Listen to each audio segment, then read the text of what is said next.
we have Sai talking about managing your team. Come on up and give her a round of applause.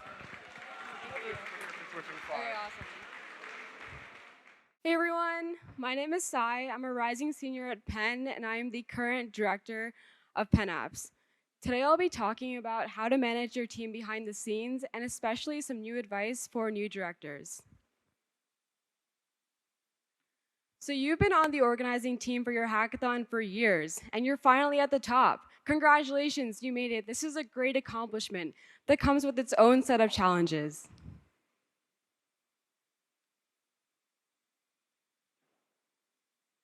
So you're gonna think about 3 questions your entire time as director. So one of them is, how do you keep everyone happy? A happy organizer is an efficient organizer. The next question is, how do you keep yourself sane? You're gonna have to balance all the responsibilities of the hackathon with the rest of your life, right? And finally, how do you put on a great event? That's what we've assembled here this weekend to find out, but you actually want to bring that to fruition. So here are some surprising challenges that you'll face, and I'm going to give 5 pieces of advice to new directors. My number 1 piece of advice is to prioritize.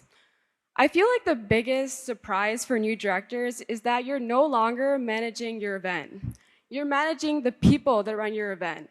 So this means you can't micromanage and you can't know what everyone's doing at the same time. So what can you do? You start from the basics. What does a hackathon need to run? Money. So unless you have like an unlimited source of funds somewhere, which is not the case for Penn Apps, you're going to have to do boots on the ground, source work for fundraising with your sponsorship team and get that money you need to fund the rest of your great hackathon. My second piece of advice is to align. You need to clearly articulate and communicate your strategy to your entire organizing team. You have a vision, a great vision for what your hackathon is wanting to be. But if you don't communicate that properly, that's not gonna happen. I'm sorry, they just can't read your mind. But the key to this that I find is transparency. Transparency in how you recruit organizers, transparency in budgeting, transparency in assigning tasks, expenses, everything. Once people understand the motivations of where your decisions are coming from, they're much more likely to work with you to achieve that common goal. My third piece of advice is to balance. This is twofold. You're going to have to balance external stakeholders with internal demands of your team. Once you become director, you become privy to managing external stakeholders like MLH, your venue, perhaps keynote speakers, key sponsors. And at Penn Apps, that's balancing your relationship with Penn Engineering, our venue. So we have specific policies that we need to follow, such as how to pay for things, preferred vendors, and fulfilling all of that is going to give you the foundation of a successful hackathon. Otherwise, you just can't put it on. So you have to learn how to balance all of that with the internal demands of actually managing your hackathon.